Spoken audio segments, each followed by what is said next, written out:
Hi, folks. Welcome to our Sunday restream. Today we've got the Mega Flare Rally Async for the Enterprise Cup portion of the Eidolon, never get that one right, Express Grand Prix, our spring tournament this year for Free Enterprise. I'm Scythe Marshall. In the booth with me is Noobtree87. Tracking for us is Garen today, and showing us the stream, keeping things from blowing up is FBL. So thanks for joining us. Noobtree, how are you doing? I'm doing fantastic today. Thanks for that awesome introduction, Scythe Marshall. Today, we have a fantastic show. We've got some runners here in Matik, who's been around for quite a while, and Kryspyslick, who's been in the community for a few years as well, running that Mega Flare Rally seed for us, showing off the flag set as well as trying to cement their place in the next stage of the Express Grand Prix. Yeah, so for those of you, maybe you didn't catch our Zantetsuken Circuit restream on Friday, the first 2 weeks of the EEGP are 3 asyncs, and then based on your results there, you'll be given an ELO for the next 3 weeks of the tournament. So everyone will move on, but depending on how well you did, you may or may not, you'll be placed into groups, and your starting ELO may be higher or lower, give or take. Anyway, that's a little bit later from today. Let's talk a little bit about what's going on in the Mega Flare Rally seed. So this is the first time we've seen it on Restream. We have a whole bunch of objectives, but not all of them are required. Noobtree, do you want to say a little bit about what our setup is? Yeah, so first of all, we see our hero here is Palom. That hero is going to be there for the entire run. They are the anchor. They're what we build our team from. Now, as far as the objectives go, we have a couple of groups here, and this is a newer concept to me.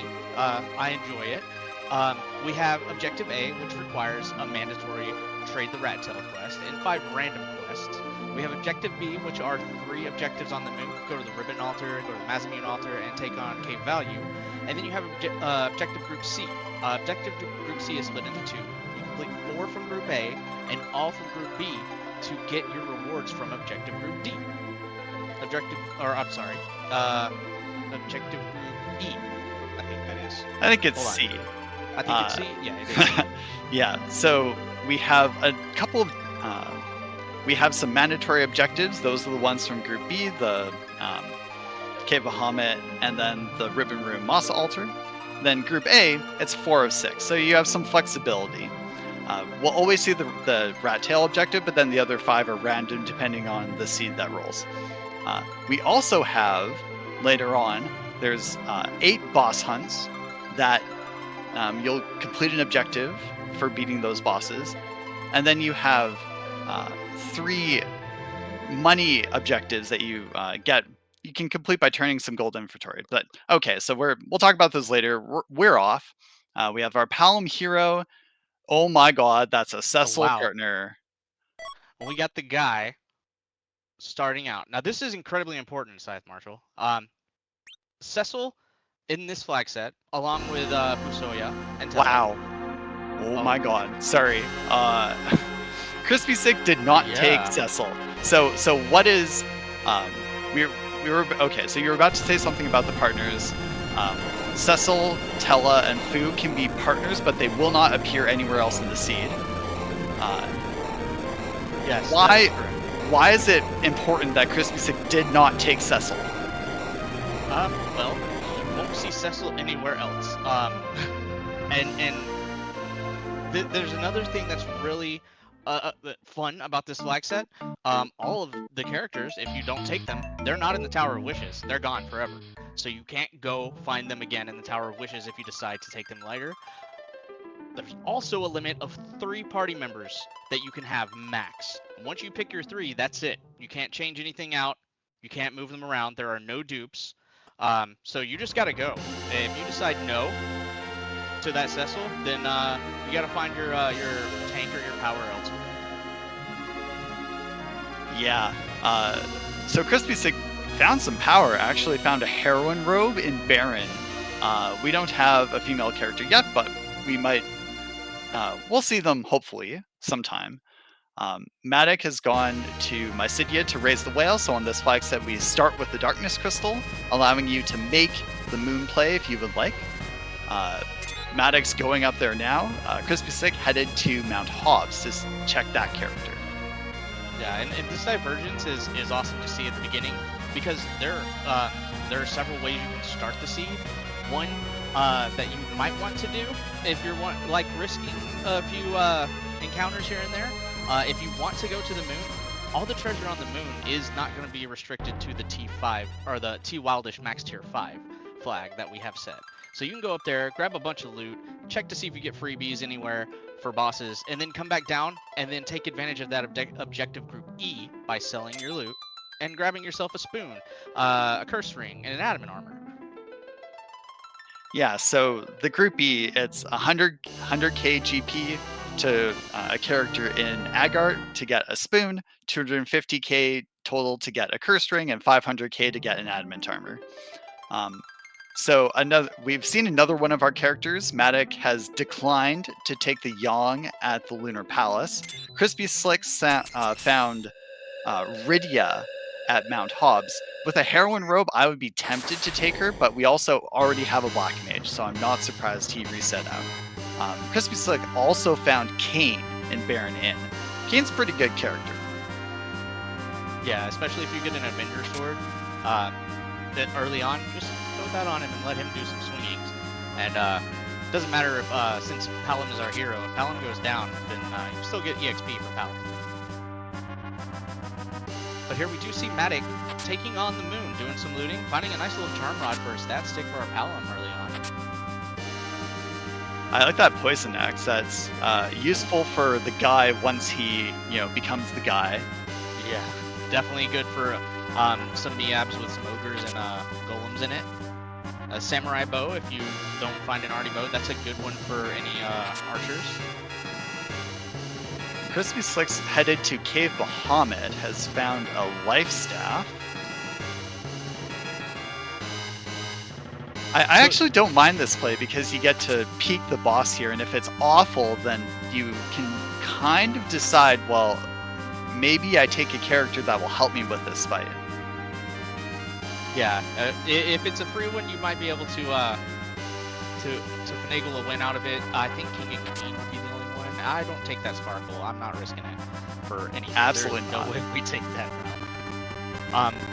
One more thing we haven't mentioned, that this flag set is so front loaded with options and stuff that we've completely forgot to mention vanilla Miabs.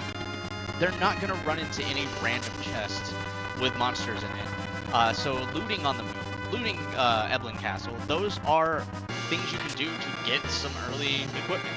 If you're deciding, you don't want to risk going to shops or looking at the free places, those higher tier, higher weighted places will be available for you without any risk, as long as you remember which chest gives you one. Yeah. So Matik has apparently decided that's enough looting, has exited all the way out of the LST and headed back to the Blue Planet. So looks like that's the plan for Matik. Go down, get a whole bunch of loot in the LST, come back to the Blue Planet, see what he can do in terms of extra loot, deciding how much money he's going to spend in Agart, and so on. Unfortunately, we did have some hope in the booth for some pink puff action. We did not get that early on. Apologies. So, as a quick note, if you find a siren, which I do not think our runners started with, I don't see one in Matik's inventory, then you can pull a pink puff encounter. If you have an assassin dagger user and the right agility setup, you can actually complete that fight for free and get yourself a nice little 275,000 GP boost, as well as the levels. Speaking of levels, Kryspyslick did take the Yang. Now, why is that interesting? Okay, so Yang, as we know, not very great early on, but as you give Yang levels, Punch Mage becomes Punch Powerful. And this flag set has a ridiculously high experience multiplier. Every zonk you get is 2% increase. Every key item he gets a couple percent increase. All your objectives completed give you an increase, and they're multiplicative. So you can get up to 4 times experience. And with a party of max 3, that's going to be massive, especially whenever you get up to that Z fight. You want that level 70, level 80 Edward on your team. But Young will be doing a lot of damage late game. Yeah, it's honestly impressive how good Young gets with a whole whack of XP. Cecil, Palom, they will benefit, but Cecil can be good as long as he has a big stick. So it's less important. So here we have the very rare blind proc on the officer. That's very silly. Okay. How So do you run Matik's- away if you can't see where you're going? I don't know. Probably fell off the cliff. So Matik has completed that fight. He's gonna loot out the back of Hobbs and exit out. That's in this flag set we start with about like between 5 to 10 exit items, which makes it a lot easier to actually do some looting without too much time loss. We Saw see. Catclaw and Weho. So Aha. Kryspyslick, Matik did turn down the Young. If Kryspyslick decides to take that area to loot, that would be nice for that Young, especially early on, getting a little bit of extra stats for the strength and agility. Yeah, and we have some J items in our inventory to start, so Kryspyslick will be pretty quick to get through that fight. Another point of divergence, Kryspyslick is peeking the bosses in the bottom of the LST. So in the White Spear Altar, we have Ashura. I think we leave Bye. that one alone. Yeah, Bye is. That's when we don't want to sit there and try. There's no way we get through that. All right, Ribbon Room. What do we have? Pale Dim is the required fight there. There's a mirror match in Antlion. And Matik's just gonna sit through. This is reasonable. It's a little bit slow, but the party doesn't have enough damage to really take it out much faster. Yeah, luckily we don't have the flag Be No Free active here, because a lot of these bosses would probably be terrible with a 3 character setup. Let's see what's at the Mass Immune Altar. Sorry, I'm distracted. There's a lot going on right now. Oh, there is a. Oh no! Oh no, that must. Oh no! I've done the same thing where you're just already prepping. You just want to see, and you just have the reset button ready to go. This also might be good to go ahead and set up that Protect Ring on Young to reduce the Fire 2 damage if he gets hit. That's not a bad idea. You don't care if Palom goes down here, because Palom's still going to get the experience as is the hero of the seed. But keeping Yang up is super important, especially with that 300 HP. You're more than likely going to survive at least 2 of those Fire 2s without the Protect Ring. Now, probably all 3. Yeah, so the Protect Ring is a good choice. It'll save using a Star Veil. Kryspyslick could have probably Star Veiled and it would have been fine. But you save one, maybe you don't need to find it in shops. So this is. That's a Wyvern. Do we have the pack? Fatal, huh? Well, in that case, Yeah, that was pretty funny. I think we run away from there and do some other checks. Yeah, Matik doesn't quite have the damage for that, and besides, you'd have to get through the karate fight as well. So I'm not surprised that Matik's gonna peace out and do something else. Ooh, we're heading to Ordeals. I don't hate it. I don't honestly either. don't. This could be potentially a really good play, especially since Matik is the one who took Cecil. There's not really any incentive for Kryspyslick to head to Ordeals, so if there is something good here that's required for the seed, then this is a pretty good boost for Matik's side. That was 61k XP for Kryspyslick. That's a huge boost. Young just gained 15 levels. Palom has Quake, and we got an Adamant. I don't see Forge as a required objective, so not like too important, but this is a big swing Yeah. for Kryspyslick. One other thing, that's an objective. That's the Masamune altar. So one of the checks in Group B has been completed. That's an experience boost as well. Also, hi Turtle. What you doing over there? Getting hit with the tier 2 spell. That's what. So regarding the forge, while it is not an objective, there is a flag turned on that it doesn't give you the super weapon or the X-Cal guaranteed, but it does give you a tier 7 or 8 weapon that should be usable. Whether you pick the character that can use it or not, I think is left to chance, but you do get a pretty darn good piece of gear out of it. I don't think it's usable, but I think it's definitely something that you can make use of. Like, probably. And yeah, as Garen mentions, thanks to our tracker, you can't just probably sell it, which is okay. So we see Kryspyslick headed back to the blue planet, gonna leverage those big levels that he just got. And probably sell quite a few things as well. At this point, I don't think we have enough to get the adamant armor. We are very close though. We could probably pick up that curse ring. And at this point in the seed, I think I'm still holding off on slowing down Palom, because the curse ring doesn't just lower agility, it lowers everything as far as your stats go. So we still need a little bit of power. Yang does have a lot of HP, but not a whole lot of power yet. So we need to supplement that. Probably once we start going underground, though, we'll start seeing that curse ring be put to use. Yeah, so speaking of, well, a curse ring wouldn't even help in this situation. Matik found a back attack gauntlet. So this is funny. Nice little zombie dance party. Palom can get through everything pretty much on his own. But I can imagine that getting punched a whole bunch is going to be an issue. Yeah, it's definitely a very, very slow spot to run into this group. One thing that you will get, though, as a reward for getting through this, I'm pretty sure Palom's going to have a virus by the time we're done with this. So you spend about 5 minutes doing the fight, get rewarded with a nice little power boost to reach some of those more difficult breakpoints. Maybe even take out that wyvern before it gets off that fatal on us again.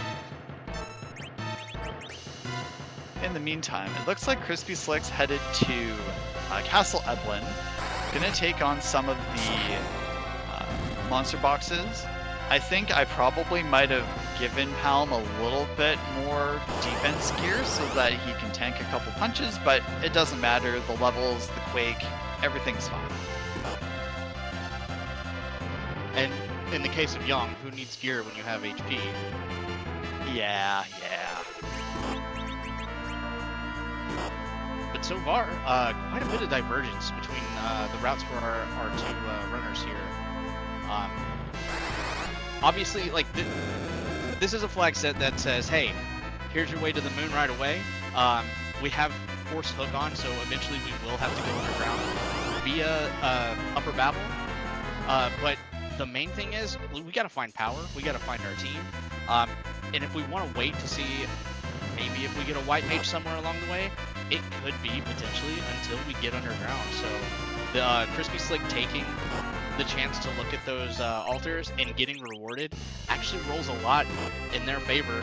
He's got the power to survive a dive with two characters, potentially, knock on wood. Hopefully I don't jinx it, because it depends on what we see there. Reminder, so this tournament is kind of funny. We have a whole bunch of different flags and flag sets.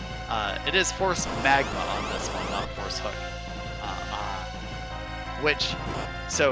Another thing we maybe should mention, this flag set has potential key items in some monster boxes, the ones in the quotes above slots. Sorry, I think Kryspyslick just got double white shirts out of the 2 right tower monster boxes. Very funny. So the Clean monster one. boxes in Castle Eblin, on the Hook Route, in the Giant, in the Tower of Zot, and in the Lunar Path on the top of the moon, those can have key items potentially. And so Kryspyslick is not just looking for some good gear, but also looking for key items right now. Okay. And yes, the Force Hook. I think I was thinking of a different flag set, maybe Tsunami. There's so many different things to remember. That's why this tournament's gonna be so fun because you have to prepare for everything and make sure you don't act like me and get your flags mixed up. Okay, so we have a pink tail out of Ordeals. Oh Okay. no! Oh no! Can you get virus out quick? We might have to do some run buffering. Yeah, good run Okay, I think we're good.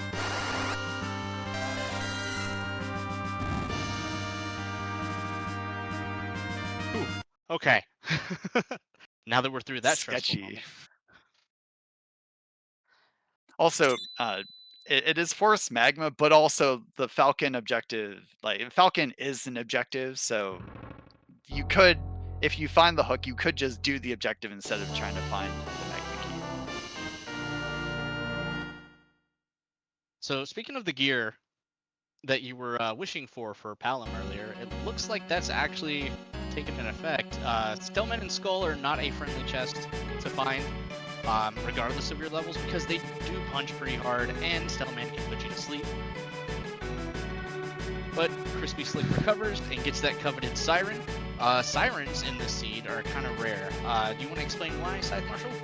Yeah, so we're on S, I think we're S Pro, which means tier 5 and 6 items and so on can only be found in the Forge shop. Sirens are tier 5, and so we're not going to find them in shops, even underground, unless we forge. We can find them in boxes. Finding them in a monster box is kind of jokes, but you know what? We'll take it. I think we also found an hourglass at some point. So that potentially could be a good setup for something on the moon once we get those experience multipliers up. Yeah, so we also start with 3 hourglasses because we start with the Myab kit.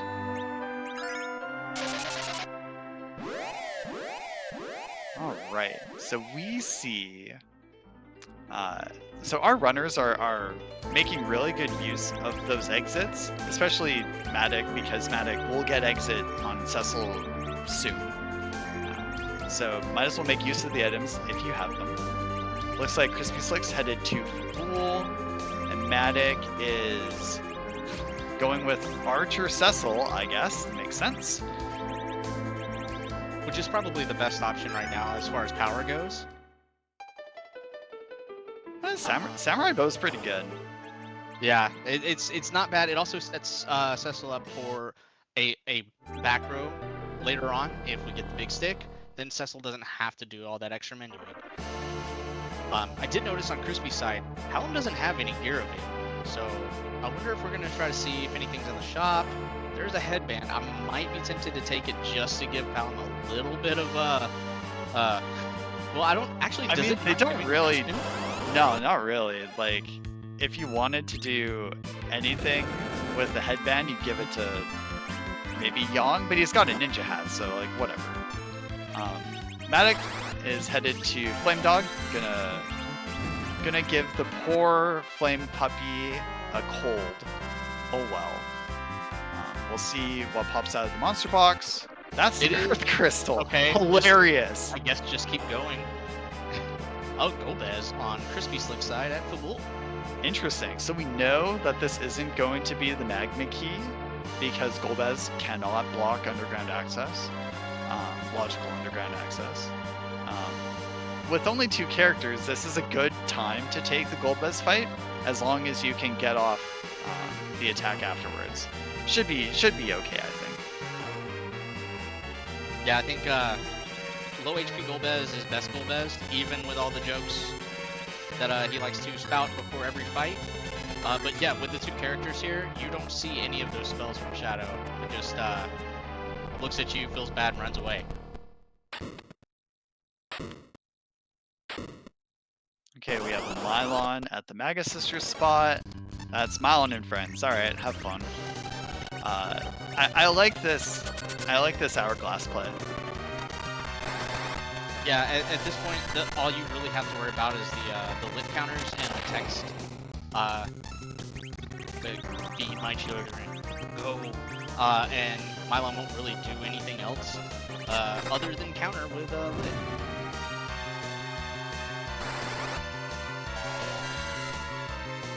Crispy getting through that Golbez fight with ease. What a breeze. That's what levels will do. That fight could be scary, but Palm was so fast that, you know, he tanked the one virus and then threw Quake, so we're good. There's the hook. Okay, this is interesting. Crispy doesn't know that the Earth Crystal is at up dog, but we do know that the hook is an objective. I don't know. I feel tempted to like take the dive just to see one, what that character is, and two, get that objective out of the way. Plus, there are two Miabs that you can look at, see if you get some other key items to move forward. Yeah, it's a good question. I think so. Crispy hasn't gone to Antlion, hasn't done the Baron in check. So there are two, and obviously hasn't done Ordeals. So I'm not sure what the play is here. Lots of options. I'd be tempted to see Baron in because, like, with Quake and high level Young, like it should be easy fight. But I don't know, we'll see. Yeah, I think what Crispy is looking for at this point is a white mage, which Matik has found one, by the way. We have Rosa on the left-hand side with a D-Mist as the guaranteed boss in Dwarf Castle 2. So it is Kano free, so that is knowledge of a key item check. Now let's see who Rosa is holding hostage today. Sid, all right, bye Sid. Hello Rosa, you're on the team, welcome. Yeah, I take Rosa, right? Like, there's no reason not to? Yes, as enjoyable as Sid is as a character, he doesn't really fit in this party, especially with 3 party members, unless you get Artemis Bow or Sid as a hero. You're not really going to have a fun time with Sid on your team. So Rosa definitely goes in. We'll give her some weapons to supplement some damage here early on, probably, just to try to make sure she survives as well. And then we fight the Dark Elf. Matik making really good use of these white arrows. Yeah, that's gonna... Go ahead. Let's go Archer Cecil. Oh yeah. We don't need no big stick. We got bows. I mean, he did only just do 400 damage. What? He'll be fine. It's Cecil's a late bloomer, even in vanilla. Cecil starts out again at level 1 once you get Paladin, so it takes a little while for him to get some strength build up. Even after like 20 levels, he's still not doing a lot of damage unless you get those holy swords. So 400 damage this early on, I can forgive it. There we go. There we go. 1K. Yeah, that's what we're looking at. That's what we're looking for. 880. Okay. And Crispy is hot on the heels of Matik, also deciding to do up dog, finding that Earth Crystal and saying, you know what, I'm going for it. I'm also gonna guess they're taking Rosa with that little ragtag group they have there. Young, Rosa, and Palom versus Cecil, Rosa, and Palom. This is interesting. If Crispy takes Rosa, then that means both teams are set for the rest of the run with their team. And I don't imagine Crispy like not taking Rosa. I'm pretty sure that on these flags, if you find a white mage, you basically take the white mage. And especially if it's Rosa. Rosa's just too good. Yeah, Rosa as a white mage has pretty good HP. has the aim option. So as an archer and damage dealer, you have the ability to make Rosa do a lot of damage, especially when you're taking advantage of weaknesses like Odin with lit arrows, any dragons with arty arrows. But also, now that we've done Earth on Zod, Exit, you have Zerk that you can also use to make sure that your other damage dealer can light up the enemy as well. You have the ability to cast White once you get to like level 48 or 50. So with these experience multipliers, she's just going to be amazing to have on the team, regardless of what role you put her in. Yeah, and Matik doesn't really care about exit, but Crispy will. I don't think we'll use all of the exit items, but maybe. Crispy going back to heal up before the next fight. Shouldn't... Dark Elf can be a problem, but I think with Crispy's levels, it's going to be like a pretty fast fight. We also see... It was the Magma Key at Zod, so both of our runners have found our underground progression, logical underground progression, and you know, this is why you read your objectives. Tower of Zot was an objective, and so that's probably why both of our runners said, yeah, let's keep going. Yeah, and that's not just an objective that, like you said, progression underground logically. We got our characters filled out. We also get more experience, which means we can level up super quick. Yeah, so do your objectives is a pretty important maxim on these flags. On actually all of the flags in the tournament, doing your objectives is usually important. All right, so we do have a Rosa on Kryspyslick's side. Love to see it.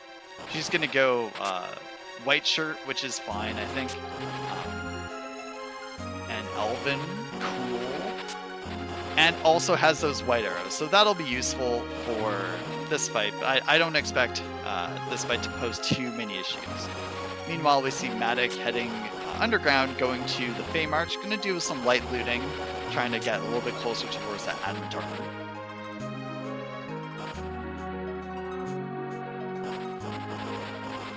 So this is where it's going to start becoming a little bit tougher.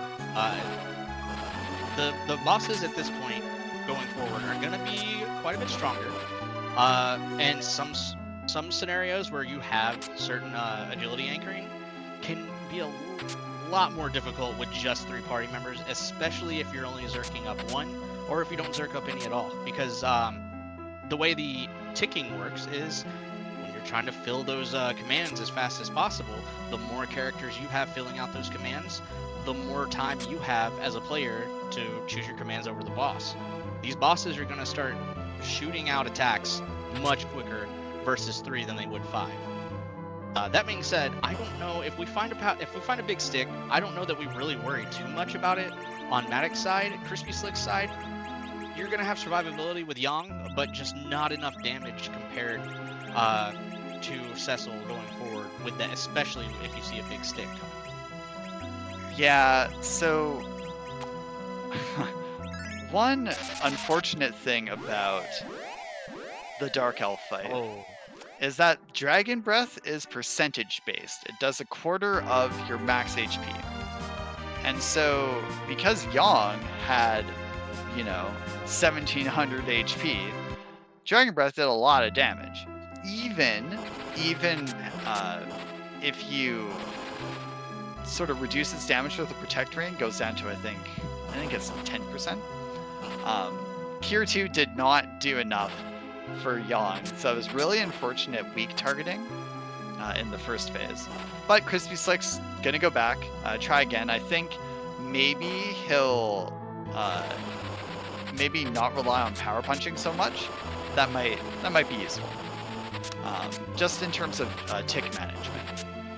In the meantime, Matik has looted out the back half of Sylph, again trying to build up enough GP in order to get the big ticket items from Tori and Agart.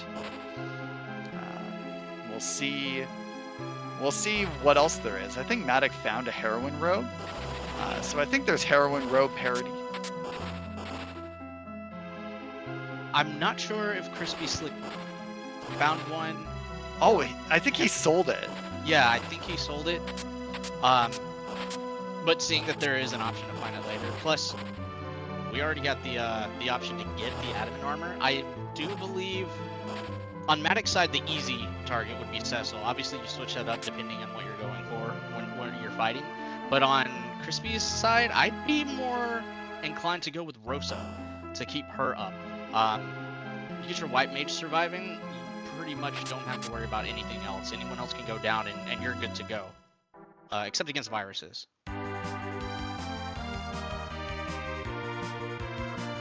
Yeah, I think I agree with that.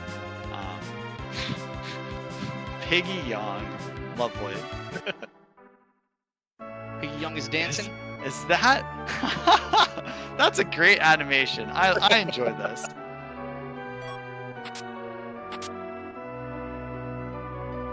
Oh, we have an exercise physiologist as our intern over in. What does that mean? What is an exercise physiologist? I don't know. I'm not gonna think about it. So, I can imagine that if I don't know if Kryspyslick knows that you can cast stop on the Dark Elf in the dragon form. You know, I'm sure he does, but it's possible he just doesn't remember. And in the heat of a race, sometimes that happens. And Absolutely. you know, it's okay. Making use of these vampires, though, honestly, I love it. Good choice. That makes sure that when that dragon breath comes out, you're not gonna, have to worry about using a turn just to cure. You're doing damage and healing. And then finish it off with the virus. Good choice. This is if you're watching this race and you're trying to get better at the game, sometimes you go into a fight and you get your butt handed to you, and then you go back in and you say, okay, am I going to do the same thing or am I going to try something different? And in this case, Kryspyslick thought on the fly and came up with a different strategy that maybe wasn't as fast, but did the job. And so that's something to keep in mind when you're playing the game. Sometimes, come up with something else and it'll be okay. Absolutely. Find a way to get through the fight. That's the most important thing. There is no wrong way to win a fight. There was a black belt that I missed if Crispy got it earlier. Probably. I think he did. I think Young has it equipped, actually. Which makes sense. Absolutely. So, Kryspyslick out of Zot has the Magnum Key, is headed somewhere. I mean, maybe. Actually, I don't hate this because with max tier 5, the treasury is going to be full of a whole bunch of tier 5 items. And there are some tier 5 items that are worth a pretty penny. And so this is, a pretty decent way to get a lot of GP really fast. Absolutely. And another thing, Garen pointed out that Crispy has skipped a lot of looting areas, possibly skipped that room in Evelyn Castle. So if we find a black belt in here that is a tier 5 item, that can absolutely go on our karate guy. But there was a crystal armor. That's worth a lot. Oh, there's a black belt. Never mind. See, there's the black belt. So I saw in those items, there wasn't much, but the crystal armor is pretty nice. It sells for a whole bunch, even after the sort of tier nerfing for some of the armors in terms of how much they cost. And the ninja sword is not too cheap either, so that's a good bit of change as well. Yeah. So we'll see. I want to see how close Kryspyslick is to the adamant armor. This should be interesting.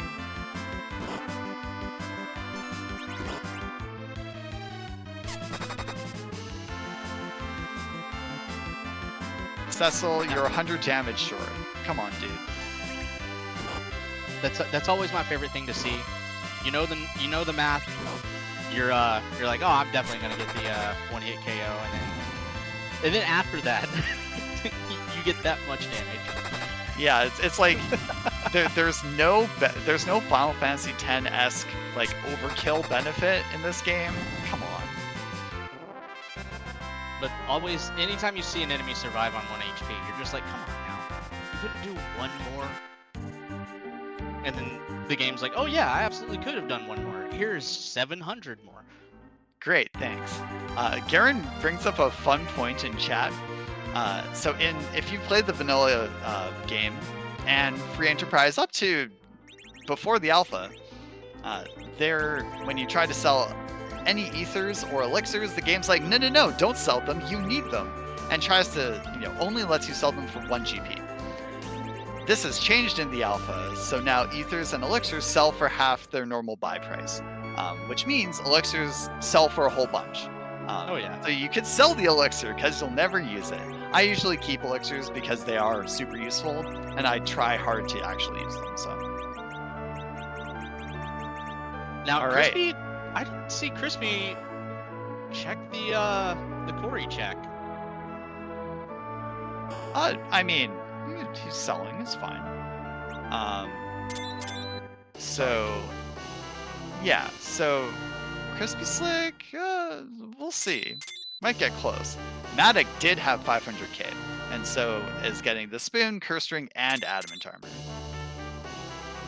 So at this point, obviously, bosses will change things. If you run into something silly, you're gonna have to, move some things around in your menu. But at this point, it honestly would be respectable for Matik to just put that curse ring on Palom, adamant on Cecil, and Zerk up Cecil the whole time. That being said, we still don't have that big sword that we're looking for. So keeping Palom uncursed gives us a little bit of extra damage. Yeah, I don't know. I might be thinking a bit too far ahead too. We're going with Palom fast anchoring into Fabul, so this is actually pretty good. Keeping a fast anchor on the overworld is great because everything kind of goes slow. And if you do fast anchoring, you just get a whole bunch of turns. Yeah, and for Matik, right, Rosa could be helpful. Cecil can do something, but right now, Palom is the big damage dealer. And so throwing the adamant on him and making sure he gets an early turn, reasonable. Unfortunately, okay, so Matik chooses to knock down Rosa. And so this fight cheers for her own demise. Yeah. Oh no. Don't read into that at all. So doing this will make the Golbez fight basically the same as Kryspyslick's fight, because Shadow will look see only 2 characters run away. So that's fine. I think Kryspyslick's gonna do the Feymarch loot. We'll see if he's up to 500k afterwards. I'm kind of interested to see. I don't think our runners are going to check the summon bosses because K summon is not on, so there's no real reason to check. Correct. If there was an objective for like King or Queen, we'd probably do a peek. But with that K summon not being on, there's no real reason to look into it. We know where D-Mist is, so that would be the only other reason we would check. But yeah, we don't really even have to go there. Speaking of D-Mist, nobody's done Dwarf yet, which I'm interested in seeing how that goes.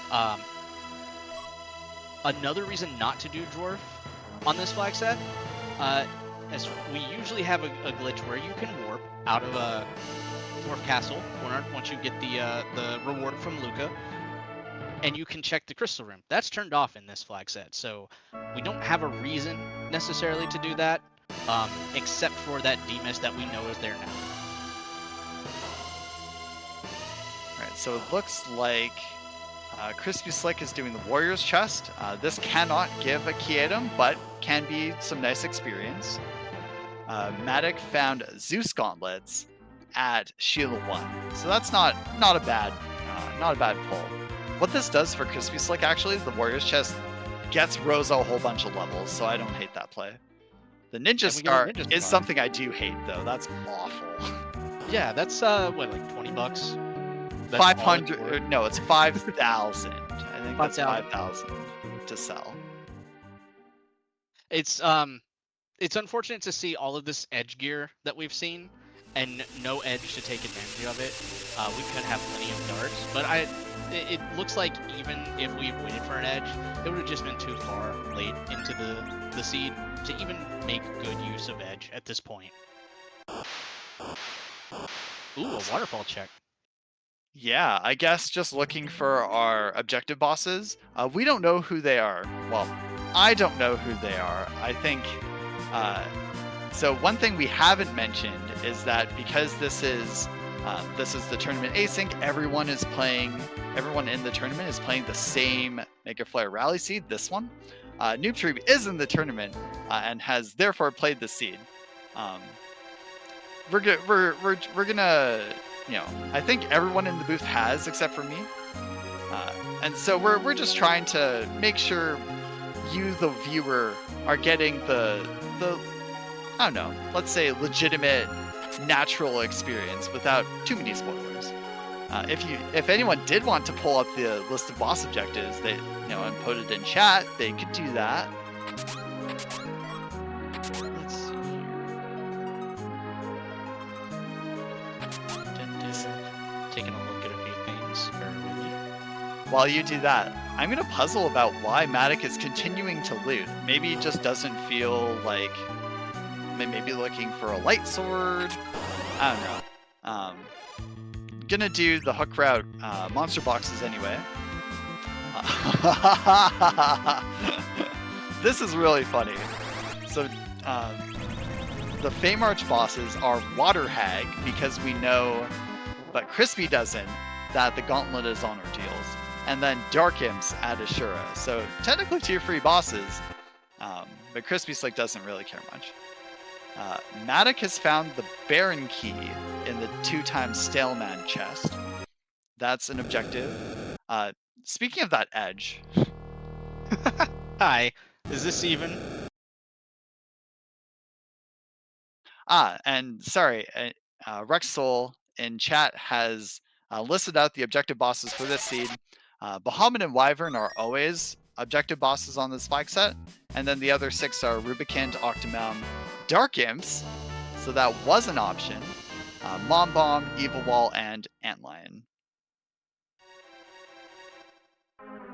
Okay, so those bosses, while they are listed as objectives, they don't really give us any progression outside of experience boosts. And having more experience is always great in any flag set, but it's designed to help supplement the loss of 2 party members in this one. So seeing those bosses that give you extra EXP, you always want to try to take them out early if you can, because that makes you go burr even faster. So this is interesting. Kryspyslick looks like he's going to do the Toad Lady check. This spot can actually really hurt you. It's just, it can waste your time. So we'll see what happens here.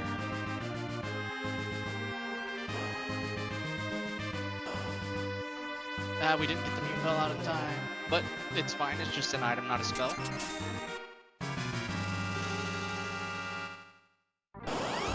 Matik running into a Sparkle at the first spot.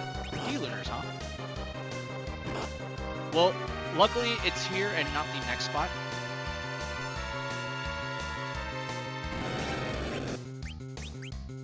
Ooh, I like using the coffin. That's kind of fun. Yeah, the Toad will no longer be able to cast Toad. Matik making short work of the D-Lunars. And then because we've seen Mylon and friends already, we know this is Mylon Zed. Should be a pretty quick fight, especially if Matik goes with white arrows. It could also just, toss fire twos. Probably also good.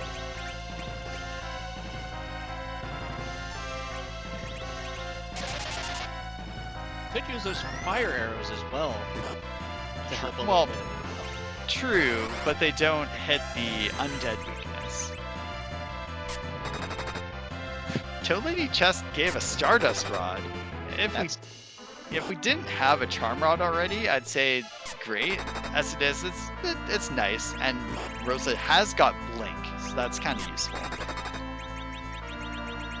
so with the mixed objectives for Group A and B. Once you complete 4 objectives on A or all of B, you do get the super weapon for your hero. So Stardust Rod will help for a little while with Hallam, giving a little bit of boost to damage. But eventually we're going to get that plus 15 wisdom in the form of, I believe, Triton or Asura. Yes. So overall, not exactly what you want to see, but it isn't a big sword, so there's still hope that, you know, maybe Cecil never gets one. What if we have to go into Z with a samurai bow mute arrow Cecil? That is, so this is something that's a little bit unfortunate about Cecil, right? He's so, like, he's really good. He's the best character in the game, even without, um, even without a Holy Sword. However, with a Holy Sword, he's just a baller. Uh, on these flags, you can kind of get a Holy Sword wherever, but you might not. And so Kryspyslick's team is entirely, like, it's 2 mages and Punch Mage. And so he only needs levels. Really only needs levels. Young with the adamant. That's pretty interesting. I don't hate it, right? Because if you plan on getting a whole bunch of levels really soon, then a really fast Yang is going to start mowing through anything you're fighting. You basically just need Rosa to stay alive. Becomes a real-life Joestar meme. Punching all over the place really fast. We have Matik going into the Barren Basement. Well, Barren Waterway. Yeah, so Liberate Barren Castle is an objective. So do your objectives, makes sense. Matik is at 2 of the 6, and we'll have 3 after this one. So also has access to the vanilla White Spear altar. So that's a little bit why Kryspyslick peaked it right at the beginning. The White Spear altar is an objective, and so actually, if we're counting, I think that means Matik's in go mode, right? More or less. 1, 2, 3, 4. Yeah, that's 4 for A. All of the ones on the moon are available. Yeah, we'll get the... I believe we get the crystal soon on Matik's side. Well, now, here's... depending on how soon he goes to the moon. Correct, yeah. The moon... Garen posted it earlier in chat. The moon maybe has the sword for Cecil. So we know that vanilla Miabs are on. We know that there are a few of them that are easy and a few that are just, you don't want to take them. Plus, experience is going to skyrocket once you get 10 key items. And even if you don't have the 10 key items, at this point, I think they're, 2.5, 3 times experience almost. So where do you grind? Do you go to Cave Bahamut and do the behemoths there? Do you check the Miabs on the moon? With the Cecil, I'm more inclined to go to the Subterranean and just check a few chests, and then see if we happen to luck into an X-Cal or a Crystal Sword that we can use to explode our damage. Yeah, this is a good question. I'm not sure what I'm really not sure what my play is, because, we don't have the pass. So I would not want to go all the way down to the bottom of the LST, taking a bunch of Monster in a Box chests, and then come back up to do Cave Bahamut and then walk all the way back down, unless I got the pass. And I don't want to gamble on getting the pass. So I'm probably trying... if I have a Siren, which I do, because one of the Castle Eidolon boxes gave a Siren, I'm tempted to throw an Hourglass at some King Ryus in Cave Bahamut, do Cave Bahamut, it might be slower, and then go down the LST. It's possible that maybe you do hair dryers first and then Cave Bahamut and see if you get something there. Or you do those Artemis arrows and you do some dragon chests. So we do have our answer to dragons in that case. Ooh, this is so... what are we doing over here? We're turning in the rat tail, or the pink tail, it looks like. Pink tail could have something cool as well. It could have that big stick. Now, what level do you feel comfortable completing this flag set on, Scythe Marshal? You said you've run a few of these. Do you like to stick to around the 50-55-ish area, or do you like going above and beyond? Depends. Do I have Holy Sword Cecil who gets an adamant armor, and then I have good anchoring? If yes, 48. I don't care. If not, I want as many levels as possible, right? If my anchoring situation is really sketchy, and like maybe I don't have a Zerking, like a Zerker with a white mage, then maybe I want 60, 65, which you can get pretty easily. If the better your party is, the lower your level can be for Zeromus, but you do what you can. Legend Sword. Did we find the adamant rock? I think we did. Not yet. Huh. For some reason, I thought we had the adamant like forever ago. Kryspyslick's going to Forge, so probably had the adamant. I guess, yeah. There's just so much going on in here. Yep, there's the adamant. I said wildly corrected. We found it.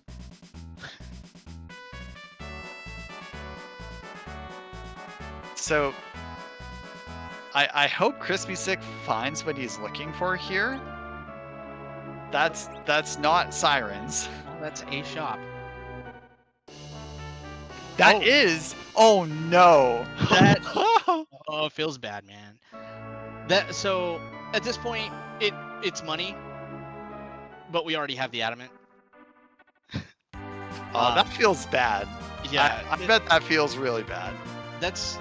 You now feel a little bit of regret for the past 54 minutes, but at the same time, Kryspyslick just walked out of there.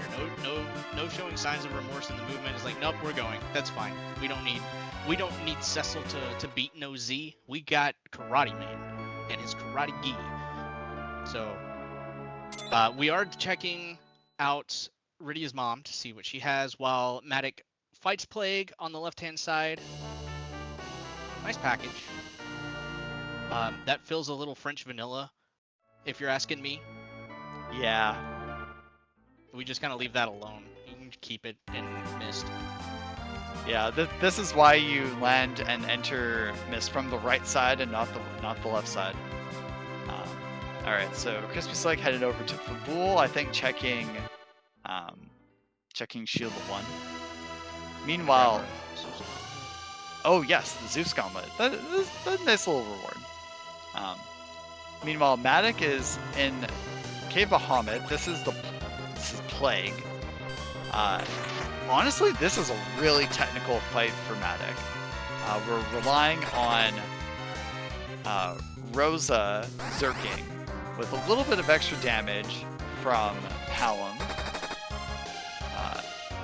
And then, whoa, we just barely that was a close one. The count on that one. Archer Cecil also contributing. Good job, dude. Thanks for the takedown, Cecil. With your 800 damage. The life potion juggling and like the kamikaze and the virus to knock Cecil out in order to get the count refresh multiple times. That was really impressive. Unfortunately, that's more Artemis arrows. All right, cool. I guess. Fight more dragons. I might have been tempted to slap those on Cecil to have multiple Artemis arrow users, but you know what? It's probably fine. I think, honestly, Peldam, we know this. Matik doesn't, but we know Peldam is at Ribbon Room, right? Ah, yes. Yeah. So that'll be nice and easy. So that does help out for one of the objectives. We have any? We do have mute arrows, if I remember correctly. I think there's still Yes. some left. So White Spear Altar should be okay. That one. Does Rosa have wall yet? There's a lot of things we could do for our different objectives here. We could just do the just stall on the Asura one and force her into life face. Yeah, But, you could life lock. I think if Matic does Ribbon Room first for that big XP boost, then plausibly going to I think Matic's gonna take the Warlock carry chest up here. That is not a bad idea. This chest is actually really easy to handle, especially with hourglasses. Plus, Paladin, it looks like we're gonna cast Stone just to get rid of him quick. We don't need a life glitch here. We just want him down. And this is also the idea of searching these chests for the grind. Maybe you get that big stick zone. Maybe you get rewarded. Yeah, because Matic's not. I think Matic's not gonna go back to the Blue Planet at this point. That was a one-way trip to the moon, because everything else he needs is down here. Rosa got Cure 4. I think that. Oh, that's an X-Cal. Yeah, wow. I think. Right. Matik is definitely ready to face Z pretty much. Meanwhile, Kryspyslick finding out that Wyvern can cast Fatal on turn 1. Gonna go ahead and finish up the Baron in check. CPU is gross. Especially with Paladin going down first turn. Because I think at this point, Paladin might have enough power to just Quake and wipe out everyone, but maybe one bluff wouldn't hurt. I think there's a little bit of unnecessary power punching here. Yang is strong enough to take these the orbs out early, but you know what? It's fine. Palam's gonna one-shot with Quake, and now we're good. Meanwhile, I think, yeah, setting up X-Cal, no shield. Yeah, so Matic's gonna take a Behemoth chest. That's not a bad play. Probably, like, our Adamant user is the only character that really matters, so have fun, Cecil. Yeah, Cecil's gonna be whacking the Behemoth on the noggin with an X-Cal. A couple things I'm looking for, if I'm hoping for specific items, not that we need anything here, maybe a Crystal Sword, maybe an Avenger. Those would be some good things. Maybe even a Life Staff if you want to make that healing a little bit stronger. With just 3 characters, Rosa's going to be doing pretty much full heals anyway. But, you know, anything to improve the stats of our team is a good pick. Yeah, I think you're right that Avenger is probably the best option, so that Rosa doesn't have to, like, reapply Zerg. Matic is, I think this is the double Red Dragon's chest. Interested to see how this goes. Oh no, it's another Behemoth chest. I always forget which one is which. I think it's the one on the higher floor.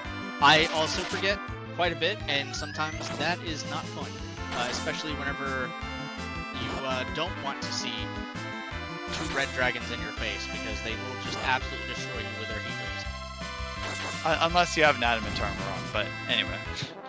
Cecil makes quick work of that Behemoth. That little thing that our Cecil has. Alright, that would be great for the Ed we don't have. Yep. So, Kryspyslick looks like he's headed into the Tower of Lower Babel. We got the tower key from Baron Inn, so he's going to chase that. There's Bahamut, that's another objective boss. I do sort of wonder. Obviously, we see Matic in go mode, right? Is heading to the last 3 boss fights and then go ahead to Zeromus. Kryspyslick still plugging away on the overworld. even after making that early moon play and finding the freebie at the Masa altar.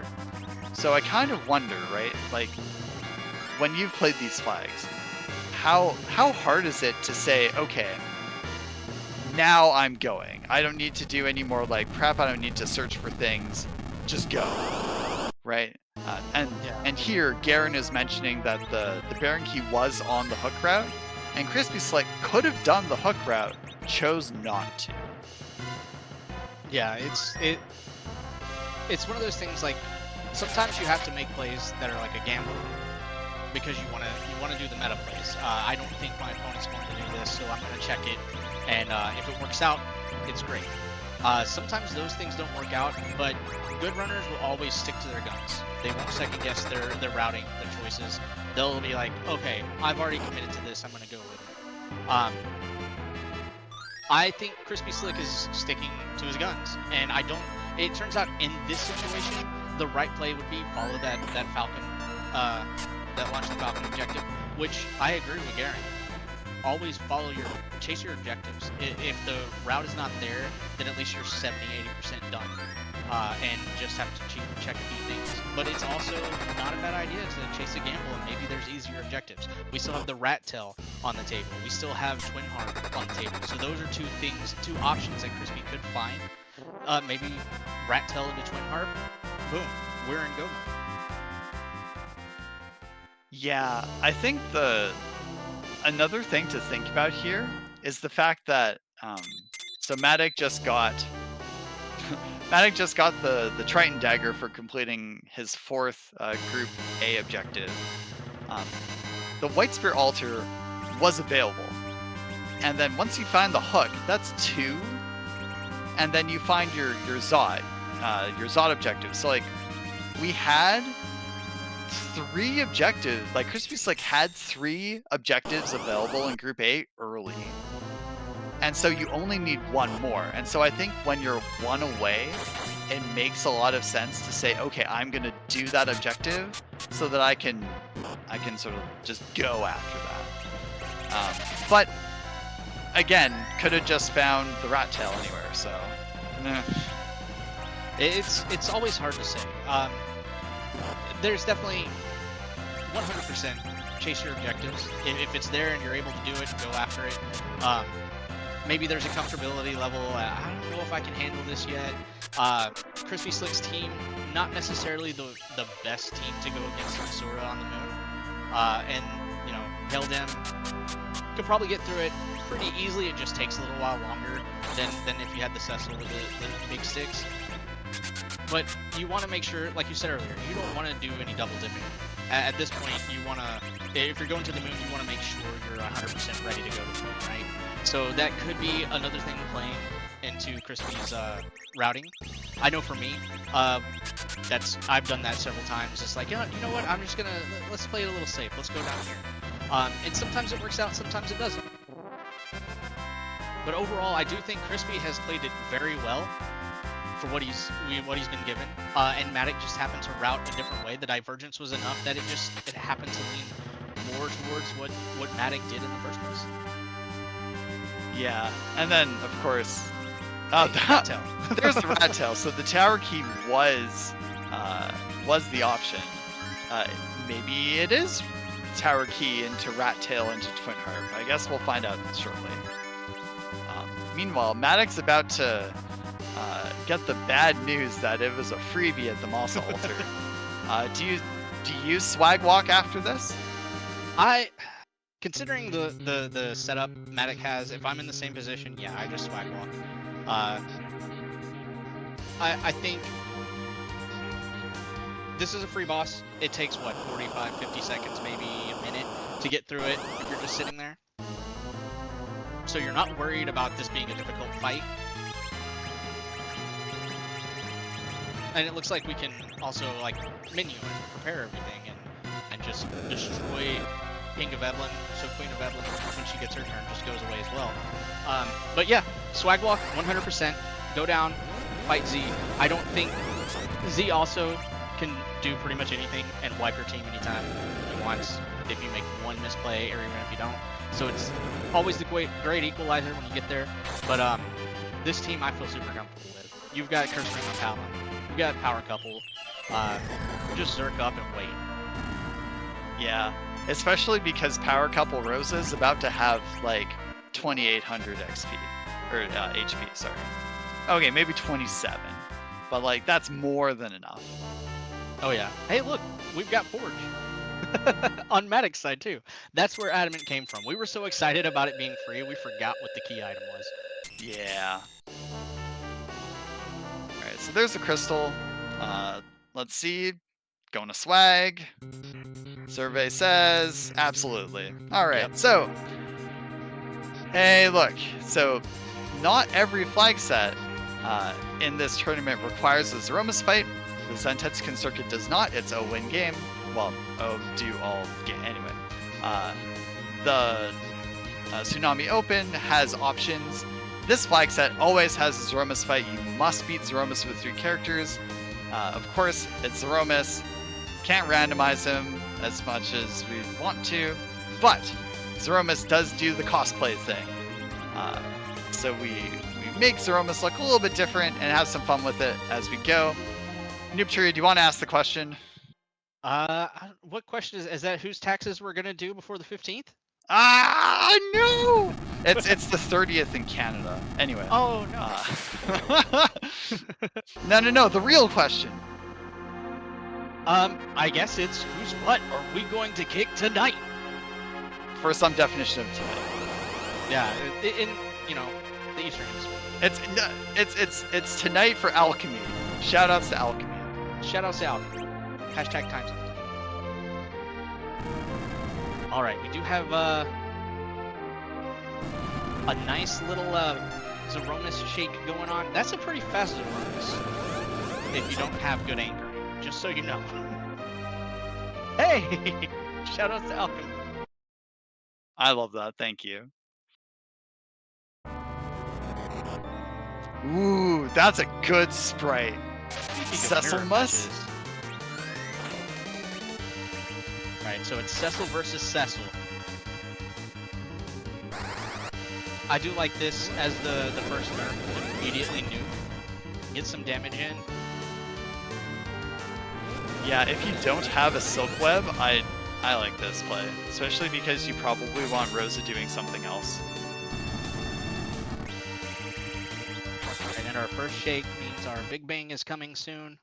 Meanwhile, Kryspyslick getting ready to do their Falcon objective.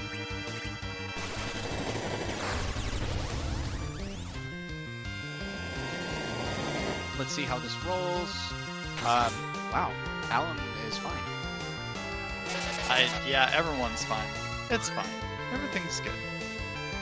Yeah, there are things on fire, but it's definitely not our team. Yeah, even though Cecil doesn't have the Crystal Sword, has the X-Cal instead, just gonna, just gonna chunk through.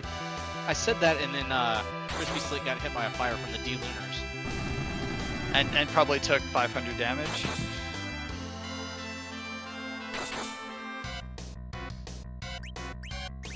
Actually, I don't... Hal never got the Adamant, so there's no Adamant weakness there. Alright, we're good. So the strength of having a billion levels, Rosa and Cecil can just shrug off Big Bangs. Hal not so much, but whatever. Yeah, Big Bang rolls a maximum of 2,400. And that's if you don't get any dodges. With the Adamant Armor, you're getting some dodges more than likely. So if you have over 2,400 HP, you want to probably sit around 2,450 to be safe. Oh, it can hit Rosa for 2,600? I've never seen that, and now I am scared. So fun fact, the different Big Bangs have slightly different powers depending on which ones they are. Because Zeromus sets different spell power. Nice Meteor dodge. I think that's GG. So Matik is done the seed with a pretty quick hour and 10-minute time. We'll see what the seconds are shortly. Get your GGs out in chat for Matik. I'm not sure if we'll have our runners in for interviews today, but if we do, then we'll find out shortly.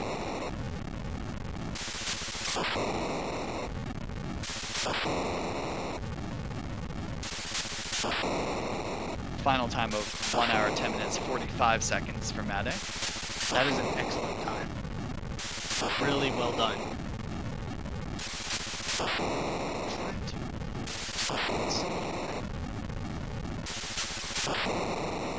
Meanwhile, Young's just chewing through the mile on Zed.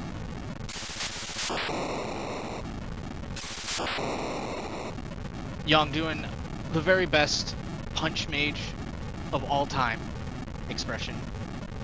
Or impression. Because Young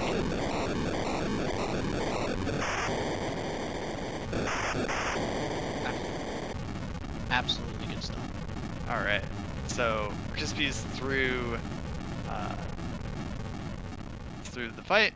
Will complete his launch the Falcon objective, and then probably headed to the moon to get the guaranteed White Spear altar, and then do the other two fights because he's already done the mass altar check.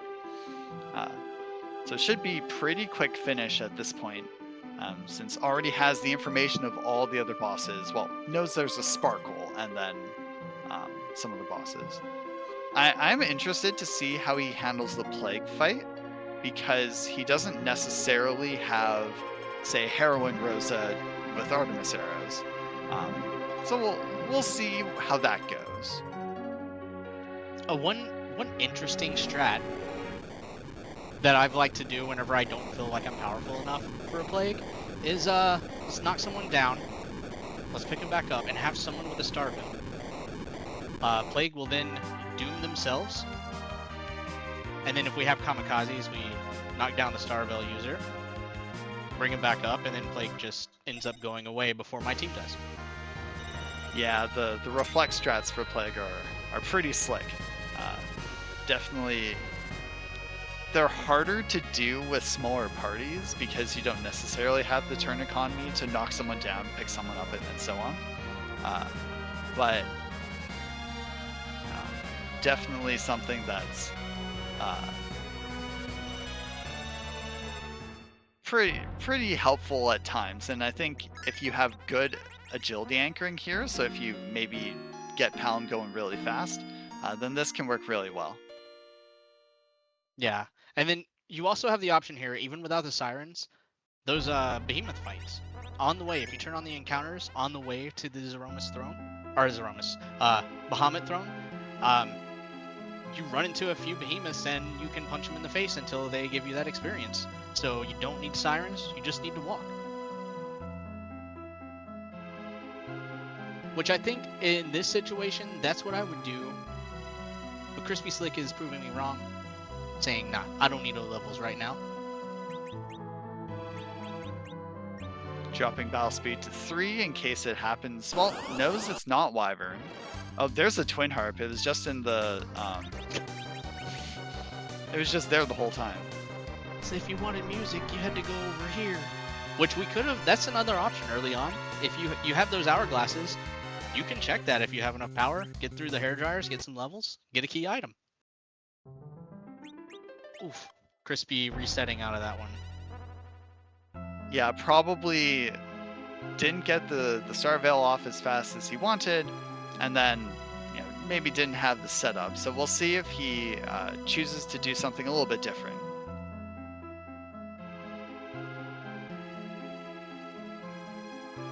All right. The giant had a key item. What was up there? The pass. Ooh, no one's getting that. And we just heard a little ba-ding noise. That means Matik has joined us in the booth. Matik, GG's. Good job running that excellent time. Hello, hello. Thank you. Can you hear me okay? Yes. Great. Excellent. So we do have a few questions for you. Scythe Marshal, did you want to go ahead and start out with anything you want to ask? Yeah, so I found when I play Mega Flare Rally Seeds, I have to constantly be checking, am I in Go mode? Did you realize you were in Go mode when you were in Go mode? I did, yeah. When I got the Baron key from the Staleman chest, I was like, okay, we're straight to Go mode. It was Yeah, I made that mistake in the past as well, where I have trouble keeping track of the objectives. But after finding the hook, because originally I was going to go to the moon after doing Fabul and the Sheila 1 check. Just had the item and armor ready to go, but got the hook, so that's another objective. And hey, there's 2 key item checks down there anyways, and just got lucky with the Baron key spike there. Yep, I'm go mode. I can do all this before I head to the moon. And so from there was this was a pretty clear seed, at least from what I could tell. It's just go to moon, got finished all the blue planet stuff, go to moon, find an holy sword for Cecil. Excal was found, good enough, and that was that for the most part. So did you think at all about not taking the Cecil at the very beginning? Not really. I mean, I just think Cecil's too good in this seed. You could make an argument. So when I took the Cecil, I saw it, I was just like, yeah, I'm just gonna take it. And the early game can be complicated quite a bit with the Cecil, as you saw, because there was no viable character to pick up really from Moon, or not one that I picked up anyways, or Mount Hobbs, and Baron Inn didn't have it, even if I could get past that fight. So it was kind of the solo Palom show, until I could make Cecil a Paladin, because I was looking specifically for a white mage or an edge to steal some Bacchus wines and whatnot. So no, I didn't really have any thoughts of it. I just said, well, that's a Cecil, let's go, and hope that I find a holy sword on the moon when I eventually go there with adamant armor. And but yeah, the early game was, I wouldn't say difficult, but just time consuming. That back attack at Ordeals was quite a nuisance, because but Palom had the protect ring in his back road, so he wasn't really in any fear of dying. Unfortunately, the Dark Knight was slain quite early. But I mean, Palom was very slowly able to get it done, and luckily, then checking that monster box in Zot, which led to Earth Crystal, was a nice surprise, and so that was another good bit of fortune leading to the Rosa. So Makes sense. yeah, I don't know if there's any good reason really to pass the Cecil. I guess the early game is a potential concern, and maybe you'd place more value in a Spoonword, because you can't really get a Spoonword third with the Cecil. I mean, you could, but it would be pretty tough if you don't find some Bacchus Wines or an Avenger for Cecil. It would be a rough seed. So I personally don't see a reason to pass on that Cecil, in my view. Makes sense. I think I had maybe one more question, then maybe I'll chime in later. When you went to the moon at the beginning, you looted all the way down, you took the one box on the way to the Crystal Sword Altar, and then you exited out. Did you have any thought to peeking the 3 bosses up there in order to potentially find like a freebie, or just getting that information? I decided against it. I used to do that in my practice, where I would peek those bosses and potentially get a freebie. Well, there's a freebie at Masa, as it turns out, but Yeah. but it is, in my mind, it is you do gain some intel in the potential freebie, but in my mind, it's a bit too out of the way. Most of the time, the intel gain is not too relevant. And another factor, obviously, is I have a Dark Knight Cecil, and the experience he gains is not gonna matter. No, that's a minor point though, because you can experience so much heavily in the midday late game, anyways. That's my thought process on it. Usually, I haven't been checking those spots, even though there was an extra objective with the White Spear Altar. So maybe there was more motivation to scout those 3 locations. But yeah, that's kind of what my thought process was on that. Makes sense. Thank you. Nutri? Yeah, I got one for sure. We talked about how you took the guy, but we noticed most of the seed, he was just using a bow and arrow. How often were you wondering if you were going to get that big sword?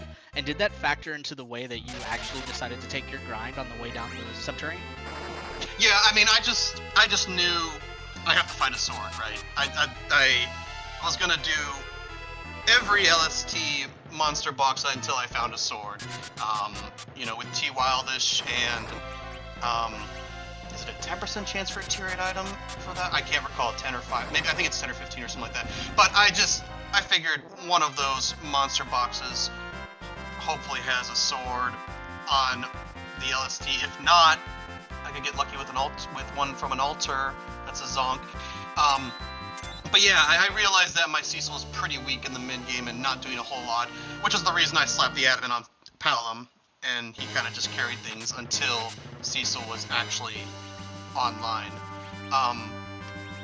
So I guess, yeah, to answer your question, I knew I have to find a holy sword or something comparable. I mean, maybe a defense sword or something would be okay before I take on Z, and he's gonna be my adamant wearer, and Rosa's gonna be my healer, and it's just gonna be power couple, and Palom will be kind of just sitting there on the sidelines. Awesome. And I guess as far as one more question I have, I know there's gonna be some questions about why you didn't take Sid instead of Rosa, but was there anyone you were specifically looking for early on outside of the team that you got? Is there anyone you prefer early on in a run with the start of the Palom? Oh, if it wasn't Cecil, you mean, or any of the characters you took? None of the characters. So for the seed itself, none of the characters were particularly ones that I wanted. I actually can't recall. Was it a Yong on Hobbs and It was Rydia on Hobbs. Oh, Rydia on Hobbs, and there was it a Yong on Moon, and I know there was a Kanan and Baronin, but none of those. So I guess the two-part question. The first part, with the Cecil partner, I knew exactly what I wanted. I need a white mage, or in a pinch, I will take an edge, because he can steal the Bacchus wines, and that will solve my issue. And, my other characters will just kind of be alchemist. But ideally, I wanted the white mage. Now, if it wasn't a Cecil hero, with the Palom hero, a white mage is obviously still a good idea in my opinion. And an Eddie or an Edge, honestly, is generally the best. Eddie, Spoonword is too strong in the seed flax that I believe, so that would be my number one choice. Rosa's obviously very strong as well. Yong's very good in the early game, so it's pretty flexible. But I would go with a white mage and a fighter with a Palom hero. You could do like a Rydia and a white mage, and that would probably work out okay as long as you have some offensive capabilities if you run into a Val or a CPU. Because with the Giga leveled casters, you would reflect Z into Oblivion. That would, but I don't think I would do that just because the early and mid game would be somewhat questionable. Okay, unless you find basically Bahamut, right? Like. Yeah. Oh yeah. I guess, and that would be interesting if let's say I had a Palom and a Rydia, and there was a Blargorb, and then Rydia, or I'm sorry, if I had Palom and Rosa or a White Mage form, and a Blargorb was found, and Rydia was an option, would you take that Rydia? I mean, that is a good question, honestly. Over, potentially a Spoonword or an Edge later on or something. So, I just always get concerned. Yeah, the heroine. I always get concerned about the potential CPU or Val coming to wreck you. But of course, yeah, if you have a heroine, an Artibo, or something strong, the Rosa or Porm or whatever can help carry things. But yeah, that's kind of the way I approach it with this flag set in general, I think. Awesome. Well, that's all I got. Once again, GG's. Well run. Well done. Thank you. I am looking forward to the start of the next cup, which I believe is in a week plus or so. So, appreciate you all commentating and taking care of the tracker and whatnot. Thank you very much, and GG's again. Good luck with any of the remaining seeds in the Enterprise Cup, and we look forward to hopefully seeing you during the Falcon Cup, and then potentially in the last phase, in the bracket phase, for the Big Whale Cup. All right, have a good one. Take care. All right, and that was Matik, our winner of the Restream race today. Excellent time, regardless of any of these flag sets.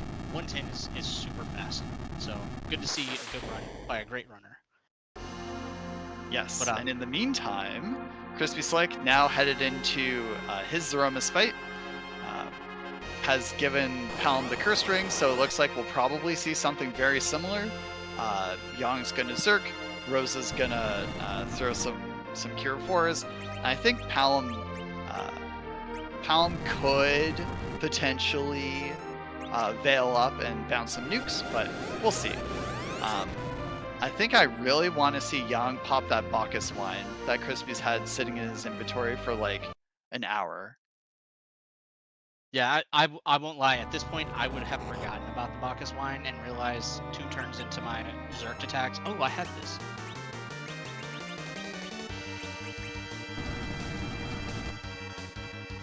Looks like we are doing the direct nuke nerf as well. Rosa has a little bit less HP than Matik's Rosa did, but should be just fine except for that 12600 plus knock on wood occasionally that comes out. Young, however, just has HP reduced.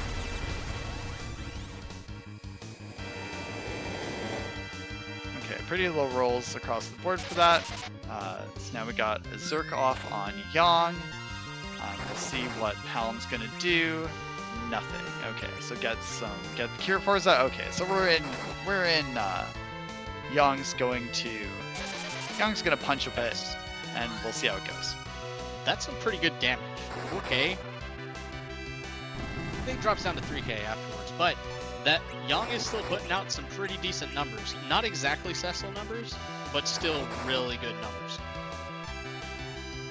Ooh, so this is not nerfed, and Palom, if he lives, which he did not, was about to throw a direct nuke.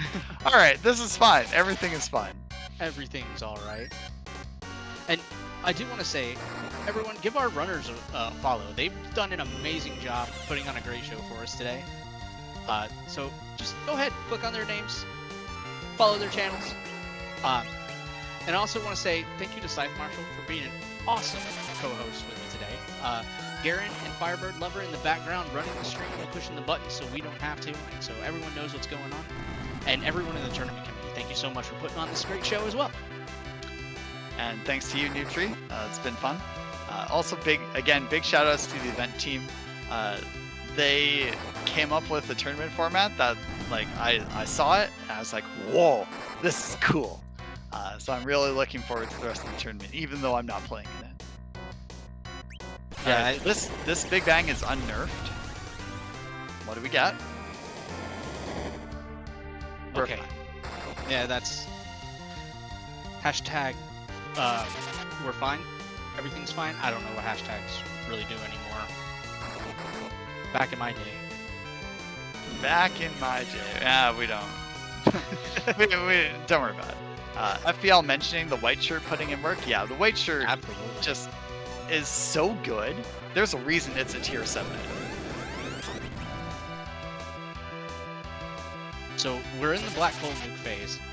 We did get a little bit of a slowdown there, but that happens. Sometimes I don't know how the agility is set up for Palom. I would hope it's around 1 at this point, but it looks like this Z is a bit faster and a bit, we're not giving as much damage to the Z as Matik was, but we're still going to get through that rock phase here pretty soon. Yeah, there we go. There's rocks. Crispy's through.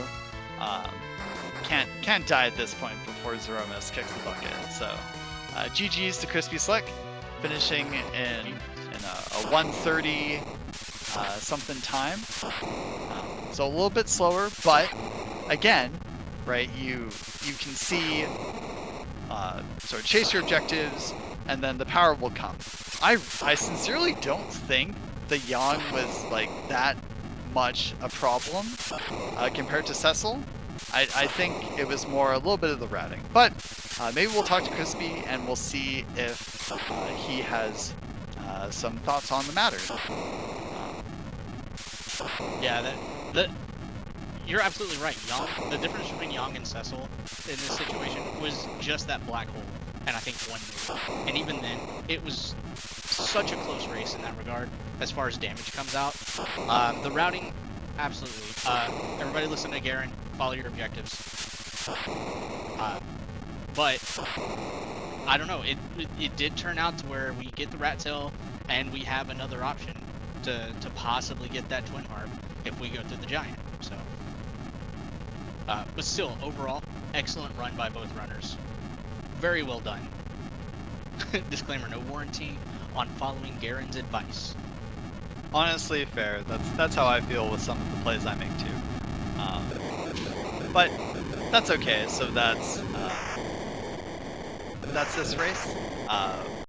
We're still waiting to see if we get Crispy in the booth with us. In the meantime, just a quick note. So programming note for the following week. This Friday we'll have another restream at 9 p.m. Eastern time, and then on Sunday at the same time slot we'll have another restream of one of the asyncs. We don't know which asyncs will be showcased on either of the days, but you can look forward to seeing us in the same times again. So looking forward to see what we get. Absolutely. And also, just a quick note: if you know anyone who has not run these flags yet, or has not seen this VOD yet, and they have run the flags, please no spoilers. We want everyone to have a good time and enjoy this as if it was their first time seeing it, or if they're running the tournament, make sure they get that seed in first, and then take a look at what's going on, see what their competition is after they've partaken. So yes, make sure you keep those spoilers as tight-lipped as possible.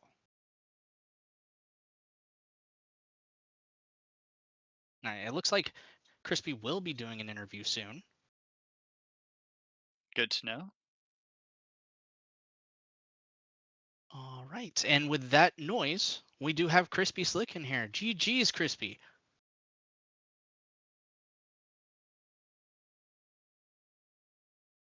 I think. Hello?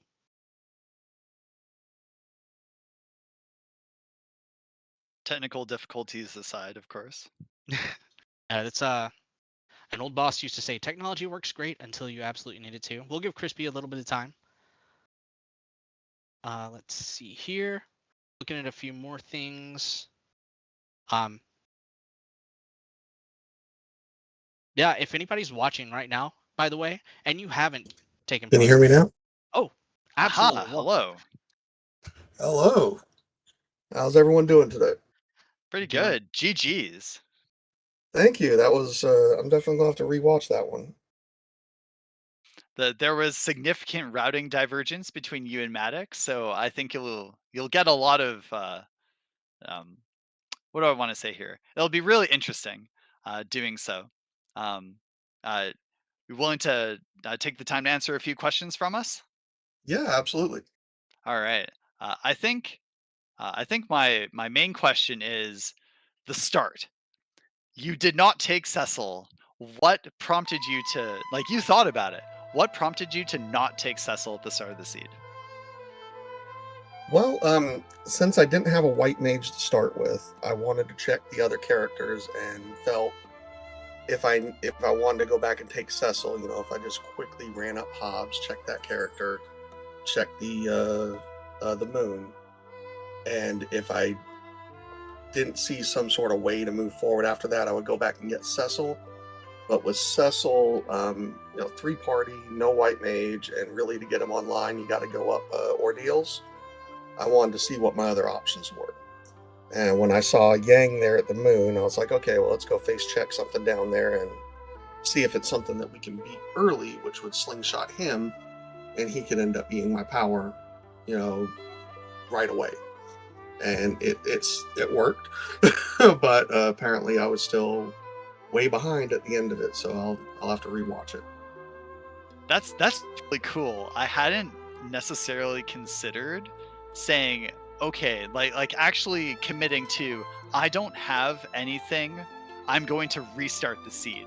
I love that like I don't know what you want to call it, but like the guts to say I'm just going to restart because I don't think I have any better options. That's really cool. I appreciate that.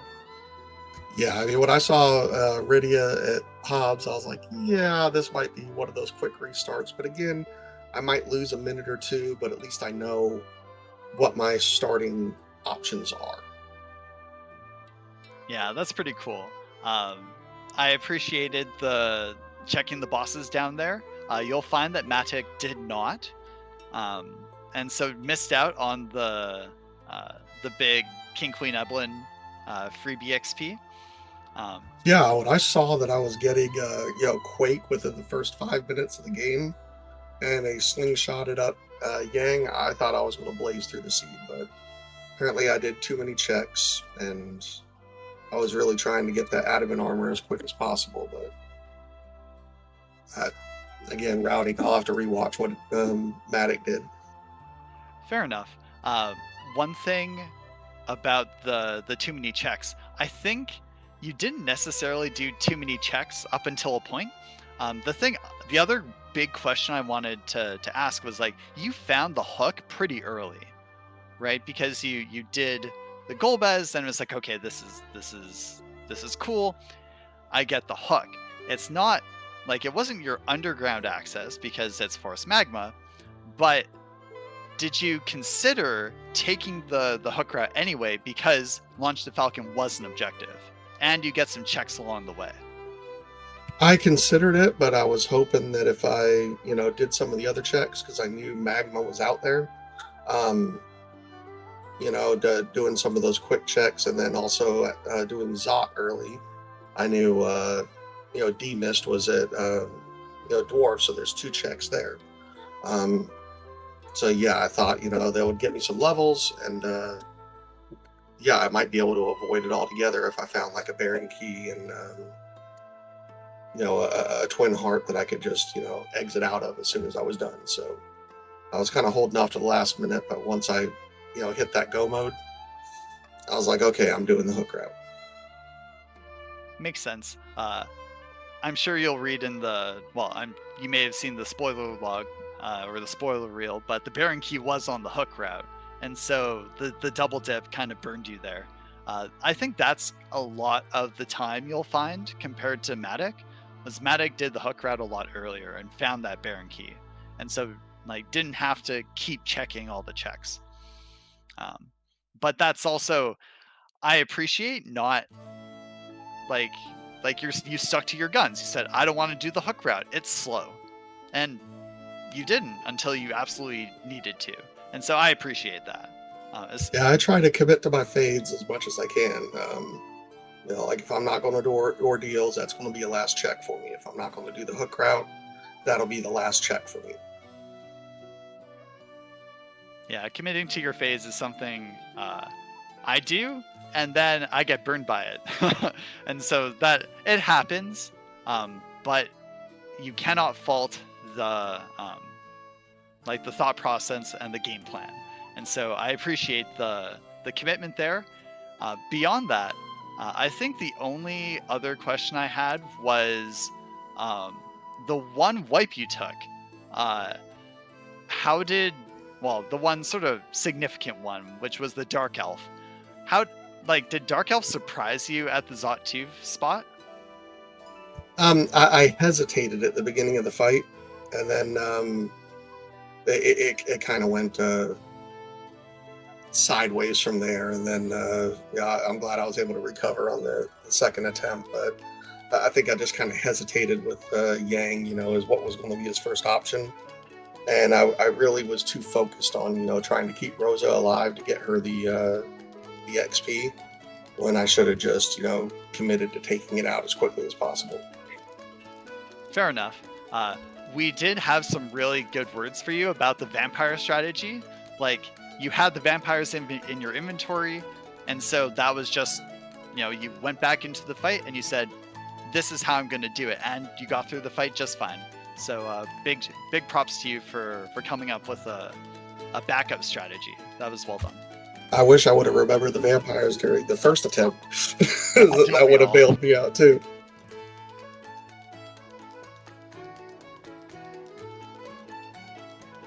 All right, that's all the questions I had for Kryspyslick. Noob Tree, do you have anything else? I did want to ask one question. Were you ever worried about power coming towards the end? I know Yang requires levels, not really gear, to get the damage. But at any point, were you thinking, oh, I don't know if I have enough punchy power to get through Z or anything? You know, Dang with a adamant armor. I mean, even with you know, poison claws, I'm still comfortable with just zerking him up and letting him go as long as I've got a white mage. And with a black mage there, I mean, I tried to throw out a second nuke to, you know, nerf the second big Dang, but we got taken out. It's probably a good thing that Palom fell down there, because you were gonna need a counter nuke after that. Yeah, I was trying to time it up for the nerf and the Big Bang, but it didn't work out. But again, you know, adamant armor is just insanely overpowered. As long as you've got a white mage and a way to cure, you know, anybody can punch through it. Yeah, I also want to say props on using Yang. I don't see Yang used a lot, especially in flag sets where you don't have a lot of party member options. And honestly, it was incredibly fun watching you go through the flag set, the seed, and just punching everything in the face like a true karate man. So thank you so much for putting on that show for us. Oh, absolutely. I love Yeg in this flag set because you're almost guaranteed you're going to have an adamant armor. And claws are easy enough to find, you know, with the treasure sets the way they are. You know, you're at least going to be able to find poison, and at that point, you don't need to worry about a holy stick with Cecil or, you know, Avenger, you know, White Spear, or, you know, Hanzo Steel, or any of that stuff. You can just throw that on him and let him do his job. And he gets so many levels. Yes, he does. This flag set with those, you know, group bosses that, you know, just, I mean, when I saw I got 100k off of, you know, one of those bosses, I was like, that's not right, but apparently, I was like, okay, well, I'll take them. The 400,000 from the ribbon room. Yeah, the 400,000. I was like, okay, well, now I know I got levels. Well, once again, GG's, a great run. And I look forward to seeing you later on in the tournament. Hopefully, we have ourselves a little match as well. But if not, it's an honor being able to commentate over your race. I appreciate it. Thank you so much. And thanks for everything you guys do. Yeah, you're welcome. And good luck in the remainder of the Enterprise Cup races and into the Falcon Cup. Appreciate it. It's going to be fun. All right. Take care and have a great rest of your day. You too. All right. Well, Scythe Marshal. Jinx. I guess we're done. I guess we're done here, aren't we? I suppose so. That's the end of Eidolon Express Grand Prix for this week. But we still have 2 more to go next Friday at 9 p.m. Eastern Time and next Sunday at 2 p.m. Eastern Time as well. And plenty of more chances to run that Async that you haven't seen yet. Scythe, I want to say thanks again for being a co-commentator and having an excellent time hanging out with you today. Yeah, same to you. It was lots of fun, Noob Tree. Again, big shout outs to our tracker Garen and our restreamer FBL. I see the timer on the timer bar, the raid notice. We'll be raiding Drinks Glue today after we're done chatting. Please, again, no spoilers. Do not spoil this race or any of the other asyncs. But otherwise, give them some love and tell them it was a good race. If that's the only thing you're allowed to say. Yes, right. And also to follow Garen's advice. Always doesn't matter. There's a warranty. Lie about that. Do your objectives. Do All your right. objectives. All right. Well, take care, folks, and we'll see you in the next restream. Have a great one.